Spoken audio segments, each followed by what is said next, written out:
네, 안녕하세요. 제 첫 영상인 것 같습니다. 저를 간단히 소개를 드리면 근로소득을 벗어나고 싶은 흑수저입니다. 저는 되게 평범하게 살아왔던 것 같아요. 고등학교에 졸업하고 대학교에 들어가고 군대도 다녀오고 과정 속에서 좋은 직장에 취업하기 위해서 자격증 취득도 해보고 그리고 다른 공부들도 했었던 것 같습니다. 제가 직업군인 출신이거든요. 군대에서 전역을 기다리면서 개발 공부를 시작을 했고요. 그게 계기가 돼서 지금은 대기업 개발자까지 긴 여정을 해왔던 것 같습니다. 그러면서 여러 생각을 했던 것 같아요. 돈을 많이 벌고 싶다. 정확히 말씀을 드리면 먹고 사는데 어려움이 없이 살고 싶다라는 생각이 들었어요. 그리고 제가 이전에 게임 중독이었었는데 거기서 벗어난 계기가 있었거든요. 게임에 시간을 투자해서 캐릭터를 성장시키는 대신에 이 시간을 나에게 써보면 어떨까? 게임 캐릭터가 아니라 나 자신을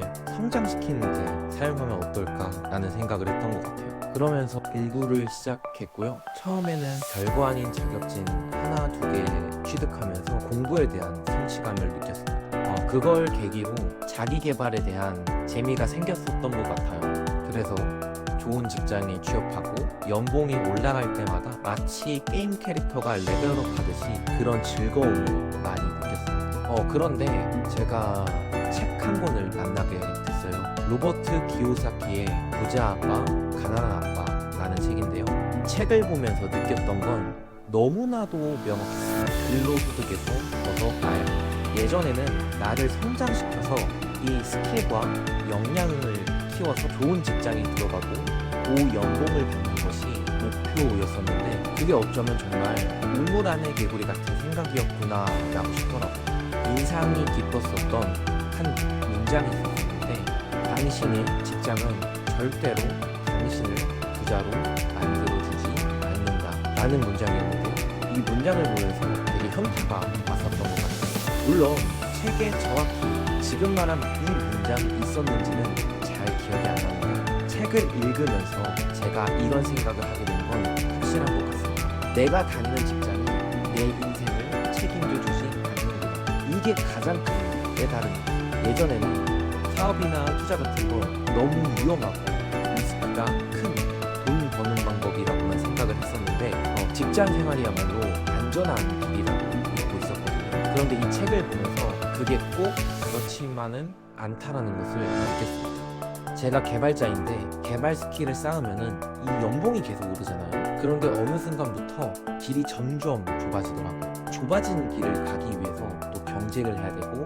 경쟁에서 지게 되면 결국 내가 원치 않아도 직장을 그만둬야 하거나 다른 선택을 해야 되고 이러다 보니 안정적이라고 생각했던 회사에 내 인생을 맡기고 있었던 거 아닌가 그런 생각이 많이 들었습니다. 그리고 가장 크게 현타가 왔던 건 내가 근로소득으로 은퇴할 때까지 쭉 돈을 벌고 사치를 하지 않고 돈을 모아도 이 대한민국의 기대 수명까지 산다고 가정을 하면 그 모은 돈으로 남은 인생을 살 수 없다. 즉 노후 대비가 전혀 되지 않는다는 겁니다. 그래서 직장인들도 주식을 하고 부동산 투자를 하고 그런 거겠죠. 물론 저는 중소기업, 중견기업이 아니라 대기업에서 다니고 있습니다. 물론 저희 기업이 다른 대기업에 비해서 연봉 테이블이 낮다라는 것을 알고 있지만 그럼에도 불구하고 내가 은퇴할 때까지 사치를 하지 않아도 그 돈으로 내 노후 대비가 전혀 안 된다는 것은 굉장히 충격적이었습니다. 결국 생각을 해봤을 때 정말 직장 생활이 내 인생을 책임져주지 않을 수 있겠구나 라는 의심이 들었고 곰곰이 생각해보니까 그 의심이 사실이더라고요. 매일 일에 매여 있어야 되고 하루 8시간을 일에 매여 있어야 하고 내가 회사에서 엄청난 성과를 갖다 주어도 내가 받는 돈은 제한적이에요. 그러니까 저는 이제 수입이 있는 삶이 아니라 수입이 있는 삶을 살아야겠다라는 생각이 들더라고요. 솔직히 말하면 저는 제 8시간의 가치가 지금 받고 있는 연봉에 비하면 너무 낮은 값이라고 생각을 합니다. 직장 생활을 하면서 월급이 만족스럽지 않아서 야근을 하거나 성과를 내서 성과급이나 수당을 받더라도 그에 대한 투자의 시간에 비하면 너무나도 부족한 돈이더라고요. 내가 프로그램을 잘 만들어서 수십억을 벌어준다고 하더라도 그 돈은 회사에 들어가고 저는 그냥 고정된 월급만 받는 거니까요. 물론 제가 혼자서 그 수익을 다 만들어낸 건 아닐 수도 있겠죠. 팀 단위일 수도 있고 전체 프로젝트의 일부분일 수도 있고,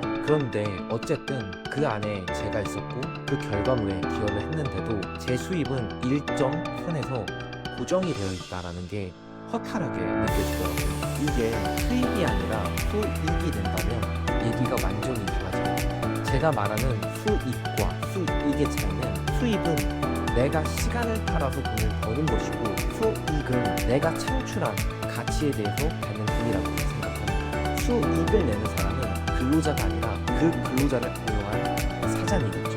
좋은 근로자를 보고 좋은 아이템에 투자를 해서 성과를 내면 그 퍼센테이지만큼 그 턱도 오게 되는 거니까, 이 두 가지 차이를 가만히 생각해 보니까 나도 근로소득이 아니라 수익 구조를 만들어야 되겠다라는 생각이 들었어요. 책에서도 이런 얘기를 하거든요.